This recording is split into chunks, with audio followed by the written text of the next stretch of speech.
যারা আমার মালিকের হারাইছো, যারা আখিরাতের হারাইছো, আসো আল্লাহ ওয়ালাদের এই মজলিসে যদি বসো, দেখবা একদিন, 2 দিন, 3 দিন মাওলারে ডাকতে ডাকতে দেখবা আমার মালিক তোমার ডাকে সাড়া দিবে। মালিকের প্রতি একটা মায়া জন্মায় যাবে। এই হারানো ক্যাম্পে এসে আমার মালিকের তালাশ করো, আল্লাহর সাথে একটা সম্পর্ক তৈরি করো। আল্লাহর সম্পর্কটা তৈরি করার জন্য আল্লাহই পরামর্শ দেন, কুনু মা'আস সাদিকিন। আমার প্রিয় বান্দা যারা, তাদের নজর লাগাও, আমার মোহাব্বতের নজর। তবে আমি আল্লাহর ভয় অন্তরে জমা করো। আমার ভয় অন্তরে যদি না আসে, বয়ান শুনবা আজীবন কোনো কাজে লাগবে না। আরে আল্লাহর ভয় অন্তরে যদি জমাইতে না পারো, আমি হাফিজুর রহমান কেন, রসুলপুরি রহমাতুল্লাহ আলাইহি কেন, বর্তমানে যারা তারা কেন, চরমনাই কেন, উজানি কেন, স্বয়ং রসুলও যদি বয়ান করে, কপাল পোড়ার হেদায়েতের দরজা খুলে না। যেই রসুলকে এক নজর দেখলে 7 দিনের পেটের ক্ষুধা থাকে না।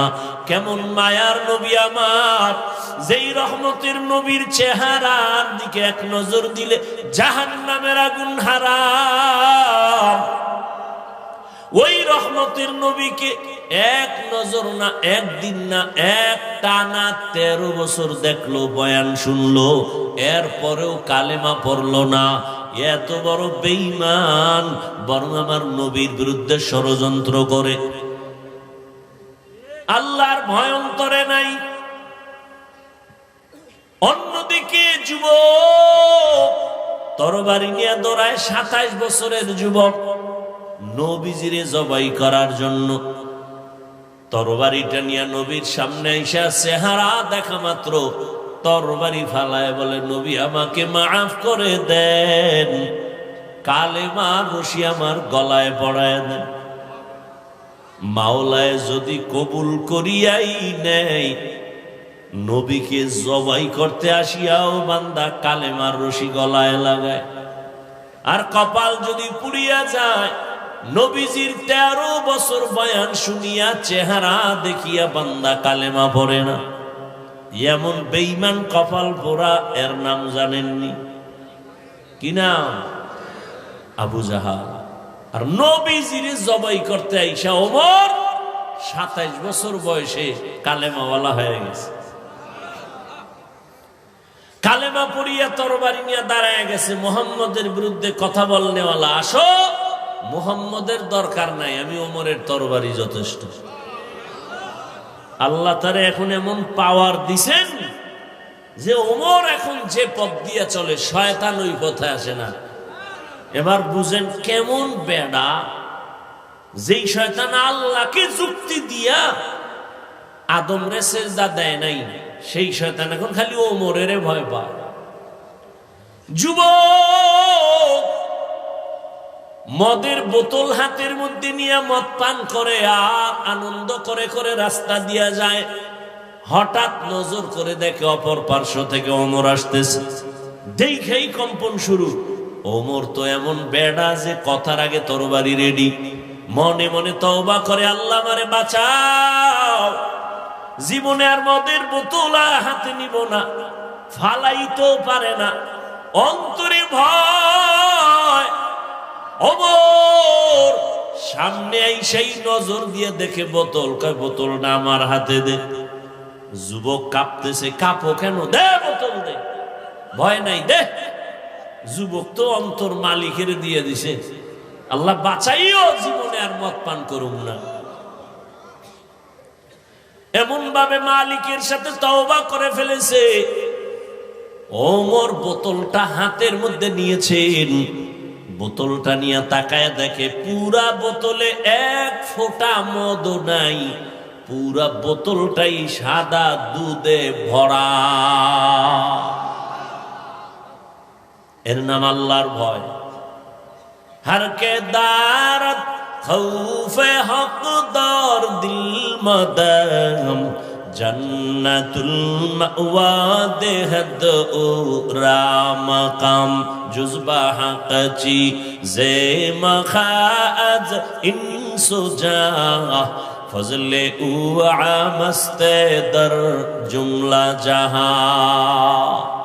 আল্লাহর ভয় মানে আল্লাহর আযাবের ভয় যতদিন পর্যন্ত অন্তরে আসবে না ততদিন পর্যন্ত কোনো বয়ান জীবনে বাস্তবায়ন কাজে লাগাইতে কেউ পারবে না। আর আল্লাহর এই ভয়ের নাম তাকওয়া। এই ভয়টা অর্জন করা লাগে, মায়ের গর্ভ থেকে কেউ নিয়ে আসে না। এই তাকওয়া কেমন করে তুমি অর্জন করবা? একমাত্র ঠিকানা আল্লাহর প্রিয় বান্দাদের নেক নজর। তাদের নজরে পাওয়ার আছে। আল্লাহওয়ালাদের নেক নজর লাগাও, তাদের নজরের মধ্যে পাওয়ার। একটা বেনামাজি বেআমলওয়ালা গাঞ্জা খায় বিড়ি টানে, ওর নজরে পাওয়ার আছে, আছে না? একটা দুধের বাচ্চার দিকে তাকাইছে, বদ নজর লাগাইছে, তো বাচ্চা অসুস্থ, খানা দানা চাইরা দিছে, কোনো ঔষধেও ভালো হয় না। মুরব্বীরা কয়ের বদ নজর লাগছে পানি ভরালা হুজুরের থেকে, হয়নি এরকম? একটা গাঞ্জা করবে নামাজির নজরে যদি পাওয়ার থাকে, জাকিরিন জিকির করনেওয়ালা তাহাজ্জুদ পড়নেওয়ালা কোরআন পড়নেওয়ালার নজরে কেন পাওয়ার হবে না?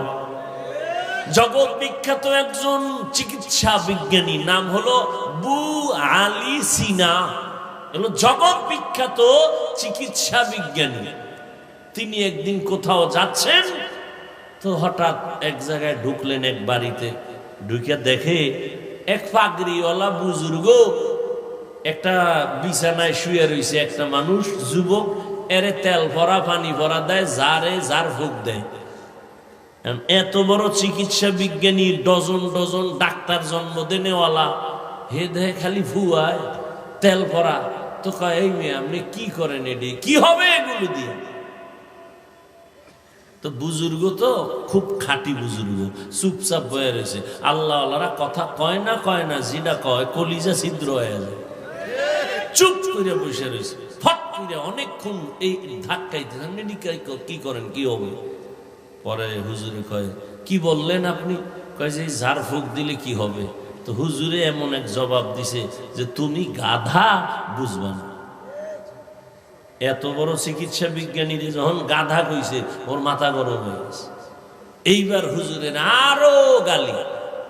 হুজুর হয়ে কেমনে এই কথা বললেন? এত বড় সাহস, চরিত্র আপনার এমন কেন? হুজুর যে ওইটা কইয়া হে হই আবার এই কামে লেগে গেছে। ও কি কয় ওদিকে আর কান নেই। আবার দীর্ঘ টাইম পরে ভাই আপনি কি কইতেছেন? আবার কি কইতেছেন মানে আপনি আমাকে গালি দিলেন কেন? কই আমি আপনার মারছি না, শরীরে হাত দিছি না, আপনি চেতলেন কেন? আপনার গায়ে হাত দিলাম না, শরীরে হাত দিলাম না, কে আপনি বলছেন কি? আমার মুখে আমি বলছি, আপনার সমস্যা কি? তুমি বলছো, তোমার সে কথা তোমার কলিজা ছিদ্র হয়ে গেছে।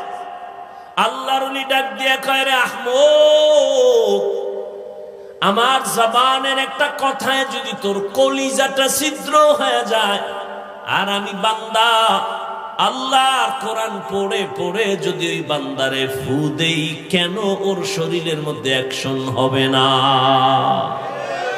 সোহবতে সা লেহ তো রাসা লেহ কুনাত, সোহবতে তো লে তো রাত লে কুনাত। আল্লাহওয়ালাদের নজরের মধ্যে পাওয়ার, কথার মধ্যে পাওয়ার, আল্লাহ এদেরকে দান করেন কেন? বলে তাকওয়ার কারণে। এই পাওয়ারের নাম কোরআনের ভাষায় ফুরকান, এই পাওয়ারের নাম হাদিসের ভাষায় হলো ফেরাসাত। আল্লাহ তাআলা বলেন, ইয়া আইয়ুহাল্লাযীনা আমানু ইন তাত্তাকুল্লাহা ইয়াজআল লাকুম ফুরকানা। যারা তাকওয়ার উপরে মুজাহাদা করবে, আমি আল্লাহ তাদেরকে ফুরকান নামের পাওয়ার দান করব। মা মা'নাল ফুরকান? ফুরকান মানে কি? বলে হুয়া নূরুম মিন ইলাহি, আল্লাহর পক্ষ থেকে দেওয়া একটা নূরের আলো, নূরের একটা ফোকাস। আল্লাহ ওয়ালাদের যখন এটা আল্লাহ দান করেন, তখন তার পাওয়ার বেড়ে যায়। পাওয়ার বাড়ার কারণে তখন বান্দা এখানে বৈশা গোটা দুনিয়া চোখের সামনে দেখতে পায়। এই পাওয়ারকে হাদিসে বলে ফেরাসাত। قال رسول الله صلى الله عليه وآله وسلم اتقوا فراسة المؤمن فإنه ينظر بنور الله। আল্লাহ কয়, ও দুনিয়ার নবীজি বলেন, দুনিয়ার উম্মতেরা, আল্লাহর প্রিয় বান্দাদের ফেরাসাতের বিষয়ে তোমরা সতর্ক অবলম্বন হও। কারণ ফেরাসাতের পাওয়ারওয়ালারা চোখ দিয়ে দেখে না, নূরের আলো দিয়ে তারা অনেক কিছু দেখেন। ওমরে ফারুক রাদিয়াল্লাহু তাআলা আনহু খুতবা পড়তেছেন, মাঝখানে হঠাৎ করে একটা অন্য আওয়াজ দিলেন জোরে, ইয়া সারিয়াতাল জাবাল, ইয়া সারিয়াতাল জাবাল, ইয়া সারিয়াতাল জাবাল। এই সারিয়া, পাহাড় পাহাড় পাহাড়। ওমরের আওয়াজটা যেখানে দিছে, এখান থেকে সারিয়া কোথায়? বলে 2000 কিলোমিটার দূরে ইরানে যুদ্ধ করে। কত দূর? 2000 কিলোমিটার। সারিয়াকে জিজ্ঞাসা করা হলো, সারিয়া ওমরের আওয়াজটা শুনছুনি? বলে কাছে বৈশা বললে যেমন শোনা যায় এমনই শুনেছি। এটা কি সবাই পাবে?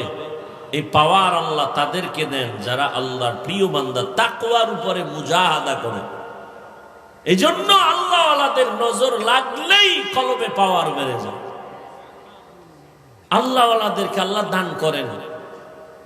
এই পাওয়ার কোন বেনামাজিকে আল্লাহ দিবেন না, সুদখোরকে দিবেন না, ঘুষখোরকে দিবেন না, বেপরদাওয়ালাকে দিবেন না, আল্লাহ তাকওয়াওয়ালাকে দিবেন। এখন আমি যদি জিজ্ঞাসা করি আপনাদের, আপনারা সবাই তাকওয়াওয়ালা নি, আল্লাহরে ভয় করেননি? সবাই বলবে হ্যাঁ আমরা ভয় করি। অথচ সুন্নত অনুযায়ী সবাই চলে না, নামাজ ঠিক মতো পড়ে না। আসলে আল্লাহর ভয় কি এটাই বুঝি না। একটা সন্তান মা বাবাকে ভয় পায়, তার মানি সন্তান মা বাবার সামনে অন্যায় করে না, ভিডার ভয়। ছাত্র শিক্ষকের ভয় করে, অন্যায় করে না কেন? বেতের বাড়ির ভয়। ঠিক যেই মানুষ আমার আল্লাহকে ভয় করবে, ওই মানুষটা গলায় ছুরি লাগাবে, দাড়ির মধ্যে কোনোদিন অস্ত্র লাগাবে না। এটাই ভয়। আর এই ভয়টা অন্তরে জমা করার একমাত্র ঠিকানা আল্লাহ ওয়ালাদের নেক নজর, আর কোনো ঠিকানা নেই। লিকুল্লি শাইইন মাদিনুন ওয়া মাদিনুত তাকওয়া কুলুবুল আরিফিন। প্রত্যেকটা ভালো জিনিস রাখার একটা গোডাউন আছে, আর তাকওয়ার গোডাউন হলো আল্লাহ ওয়ালা যারা, তাদের অন্তর। আরিফিন যারা আল্লাহর পরিচয় প্রাপ্ত, আল্লাহর বান্দা যারা, তাদের কলব হলো তাকওয়ার গোডাউন। তাদের নেক নজর লাগাইয়া বান্দা যখন আল্লাহর মোহাব্বতের দিকে আগাবে, তখন বান্দার ভেতরে আল্লাহ পাক জমিনের মধ্যে থাকবে, কিন্তু তার হালাত হবে ভিন্ন রকম। ওই বান্দার তখন সম্পর্ক আমার মালিকের সাথে গভীর হয়ে যাবে। এজন্য আল্লাহ পাক রব্বুল আলামিন বলে, আমার প্রিয় গোলাম যারা সাদিকিন, তাদের বন্ধু হইয়া চলো। যখন তুমি আল্লাহর ওলিদের বন্ধু হইয়া চলবা, তখন তোমার জমিনে থাকলেও কালেকশন জমিনের সাথে থাকবে না, তোমার কলবের কালেকশন হবে আরশে আজিম। নূরে তৈরি আরশে আজিমে তোমার কলবের কালেকশন হয়ে যাবে। বান্দা বসে থাকবে জমিনে, কিন্তু তার কলবের কালেকশন থাকবে আরশে আজিমে। ওই বান্দা তখন আমার মাওলার মোহাব্বতের পর্দায় আটকায় যাবে। ওই বান্দা খানাও খাবে ঠিক, ঘুমাইবেও ঠিক, তবে তার খানা ঘুমানো সব হবে আমার আল্লাহর জন্য। ইন্না সালাতি ওয়া নুসুকি ওয়া মাহইয়ায়া ওয়া মামাতি লিল্লাহ ওয়া মামাতি লিল্লাহি রাব্বিল আলামিন। আল্লাহর মোহাব্বত আর যখন ভয় অন্তরে আসবে, রাসূলের হাতে গড়া সাহাবী আবু বকর কত বড় আল্লাহর প্রিয় গোলাম। নবীজি নাই, আবু বকর এখন দেশ পরিচালনা করেন। স্ত্রী একদিন বলেন, ও খলিফাতুল মুসলিমিন, আমার মনে একটু শখ লাগছে, আমি মিষ্টি খাবো। আবু বকর পুরো ক্ষমতায়, বিবিও তো যেমন তেমন বিবি, কয় আমার মনে চায় একটু মিষ্টি খাবো। আবু বকর ডাক দিয়ে কয়, হে বিবি, মিষ্টি খাওয়ানোর মতো টাকা আমার হাতে নেই। বিবি চুপ হয়ে গেলেন। কিছুদিন পর আবার কিছু টাকা বিবি হাতে নিয়ে বলে, আপনার কাছে টাকা নাই, ঠিক আছে মেনে নিলাম, আমি কিছু আলাদা টাকা দিলাম, নেন, এই টাকা দিয়া মিষ্টি এনে আমাকে দেন। আবু বকর কয়, টাকা পাইছো কই? আপনি যে মাসে মাসে সরকারি অর্থ মন্ত্রণালয় থেকে বেতন নেন না, ওই বেতন থেকে অল্প অল্প জমাইয়া কিছু টাকা রেডি করছে। এবার আবু বকর বলে, তাহলে তো বুঝলাম যে এই টাকাগুলো না হইলেও আমার সংসার চলে। ঠিক আছে, তো আগামী মাস থেকে আমি বেতন নিব, তবে এই টাকা কমাইয়া কমাইয়া বেতন নিব। এর নাম তাকওয়া।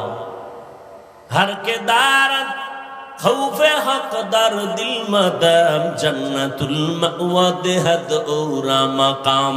মসজিদে নববী এখন তো বিশাল গম্বুজ, তখন তো খেজুর পাতার ঘর, পার্শ্বে রহমতের নবীর ঘর, আম্মাজান আয়েশা রাদিয়াল্লাহু আনহা, সেই ঘরের মধ্যে রহমতের নবী বলেন, আমি এশার নামাজ পড়ে কারো সাথে গল্প করি না, কথা বলি না, আমার অভ্যাস, আমি এশা পড়িয়াই ঘুমাইয়া যাই।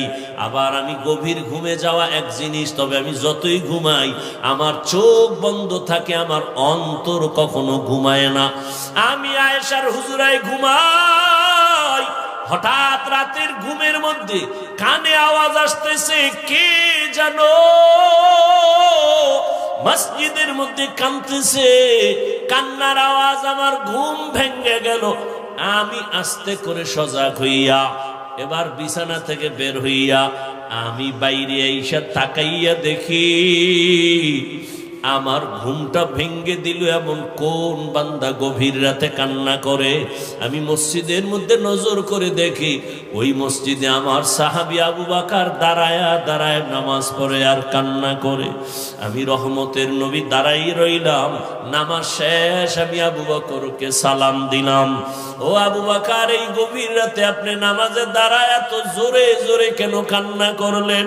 আবু বকর বলেন, ইয়া রাসূলুল্লাহ, আমাকে মাফ করে দেন, আমি বুঝতে পারি নাই যে আমার কান্নায় আপনার ঘুম ভেঙে যাবে, আমার বোধহয় বেয়াদবি হয়ে গেছে, আমি জোরে কান্না করতে চাই নাই।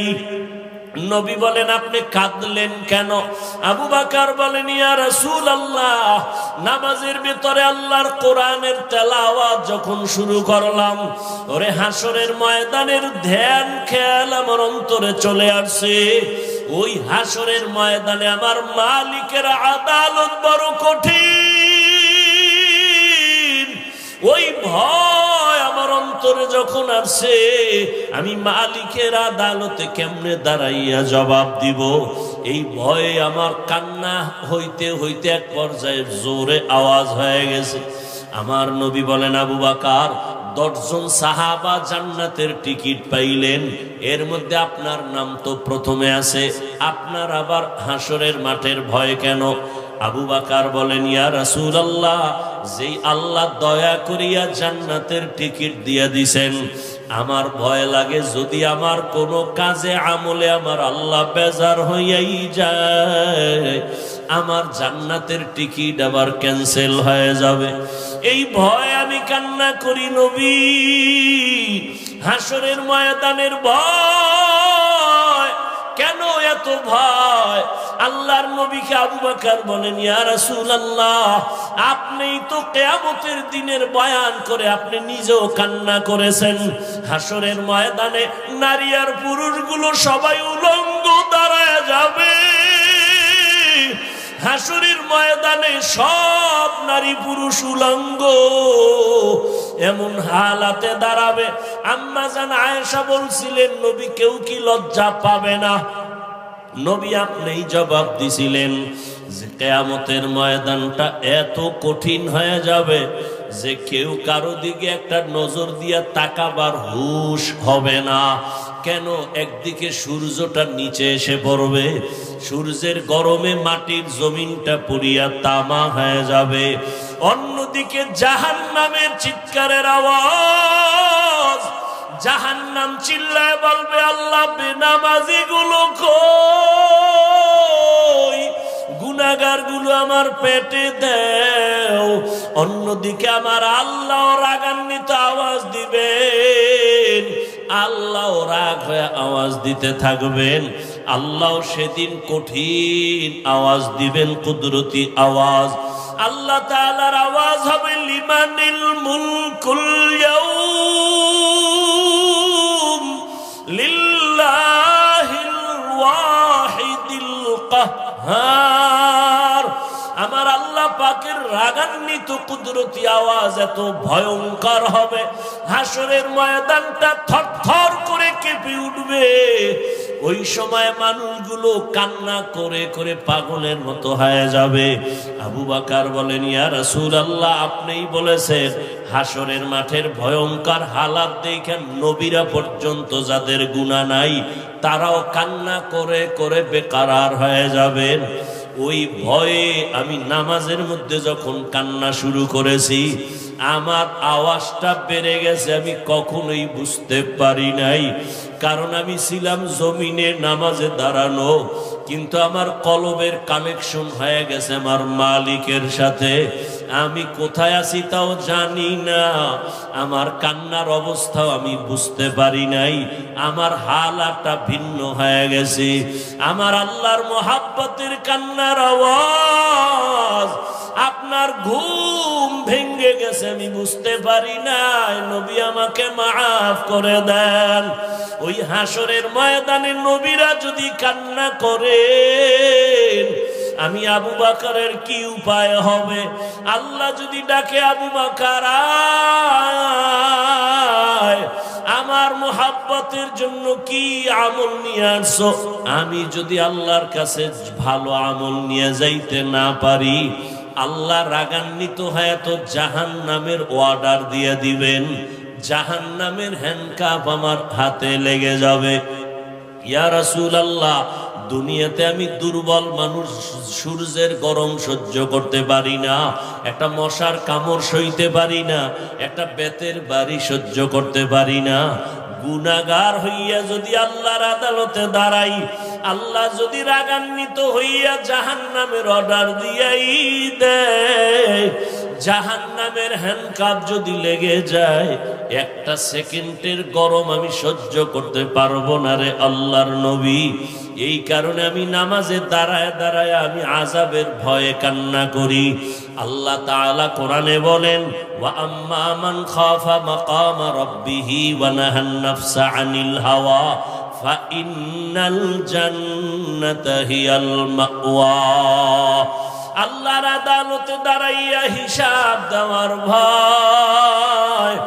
আল্লাহর যে কোনো বান্দা বান্দি দুনিয়াতেই গুনাহ থেকে নিজেকে বাঁচাইয়া চলবে, আল্লাহ ওয়াদা করেন আমি তাকে বিনা হিসাবে জান্নাতের মেহমান বানায় দিব। হরকে দারাত খৌফে হক দর দিল মাদাম জন্নাতুল মাওয়া দেহত উরা মাকাম জুজবা হক চি জে মখাদ ইনসুজা ফজলে উআ মস্তে দর জুমলা জাহা। ও রসুলপুরের ময়দানের আল্লাহর প্রিয় গোলাম, 3 দিনের বাগান মনে হয় কালকে এমন সময় আর এই বাগান মিলবে না। ওরে আমার মালিকের সাথে এখনো যদি সম্পর্ক দুর্বলতা থাকে, এই গভীর রাতে উঠি আমার মালিকের ডাক দিও। আমার মালিকের সম্পর্ক অন্তরে জমা করিয়া আল্লাহর মোহাব্বত নিয়ে বাড়ির দরজায় ফিরিয়া যাইও। নিজে গুনাহ নিয়ে এই ময়দানে ঢুকছো, আল্লাহর কাছে 2 ফোঁটা চোখের পানি ছেড়ে ডাক দিও আর বলিও, হে মালিক, গুনাহ নিয়েই ময়দানে ঢুকছি, গুনাহ নিয়ে বাড়ি যেতে চাই না রে আল্লাহ। গুনাহ মুক্ত হইয়া তওবা করিয়া তোমার ওলি হইয়া কবরে যেতে চাই। আল্লাহর কাছে 2 ফোঁটা চোখের পানি যদি না আসে, ডানে বামে বহু আল্লাহর প্রিয় গোলাম বসে আছে, চোখের কোঠায় পানি। ওরে ওদের উপর আমার মালিকের কুদরতের মোহাব্বতের নজর। ওরে কান্নাওয়ালার কাছে হাতটা বাড়াইয়া দোয়া নিও, কান্নাওয়ালার দোয়া খালি ফেরত যাবে না। আল্লাহর ওলি দোয়া করবেন, আগামীকাল আখিরি মুনাজাত। আল্লাহর মোহাব্বত নিয়ে আল্লাহর আশিকিন জাকিরিন বান্দা, এদের নজর নিয়া যদি দিলটা নরম করিয়া চোখের পানি ছেড়ে দিতে পারো, আল্লাহ পাক রহমতের দরজা খুলে দিবেন। এখনো সময় আছে, ওই আল্লাহওয়ালাদের মোহাব্বত অন্তরে জমা করিয়া আল্লাহর কাছে পেছনের গুনাহ থেকে তওবা করিয়া জাহান্নামের আযাবের ভয় অন্তরে জমা করিয়া গুনাহ থেকে বাঁচিয়া তওবা করো। ও আমার কলিজার যুবক, জীবনে তো কম দাড়ি কাটলা না, নামাজ কম সারলা না, বেপরদায় কম চললা না, আর কত দাড়ি কাটবা, নামাজ সারবা, বেপরদায় চলবা। আমার মালিকের ধরা থেকে তো পালানো যাবে না রে যুবক। আল্লাহর কাছে তওবা করিও। জীবনে যত অপরাধ করেছো মনে মনে আল্লাহকে বলিও, হে আল্লাহ, জীবনে আর নামাজ ছাড়বো না, দাড়ি কাটবো না, বেপরদায় চলবো না। মা বাবার দোয়া নিয়া, শিক্ষকের দোয়া নিয়া, উলামায়ে আহলে হক তাদের নেক নজর, তোমার ওলিদের দোয়া নিয়া নবীর তরিকায় চলবো। এমন তওবা যদি করার মতো করতে পারো, জীবনের গুনাহ মুহূর্তে আল্লাহ মাফ করে তওবা কবুল করবেন। যাদের অন্তর তৈরি আছে তওবা করার জন্য, মুনাফিকি যাদের অন্তরে নাই, আল্লাহর মোহাব্বত নিয়ে তওবার নিয়তে 2 হাত আল্লাহকে দেখায় দেই। আয় আল্লাহ, হাতগুলো কবুল করে নেন, তওবা কবুল করে নেন, তওবার উপরে মজবুত হইয়া চলার তৌফিক দান করেন, আমিন। আল্লাহ আমাদের সবাইকে কবুল করেন, খাঁটি তওবাওয়ালা বানায় দেন। আগামীকাল আখিরি মোনাজাত যেন আমরা আপনারা সবাই দিয়া তওবা করে যেতে পারেন, আল্লাহ তৌফিক দান করেন, আমিন। যে কথাগুলো বললাম, এ কথা আমাকে আপনাদের সকলকে আমল করার তৌফিক দান করেন। ভুল ত্রুটি আল্লাহ ক্ষমা করে দেন। সুবহানাল্লাহি ওয়া বিহামদিহি, সুবহানাকাল্লাহুম্মা ওয়া বিহামদিকা, আশহাদু আল্লা ইলাহা ইল্লা আনতা, আস্তাগফিরুকা ওয়া আতুবু ইলাইক। ওয়াসসালামু আলাইকুম।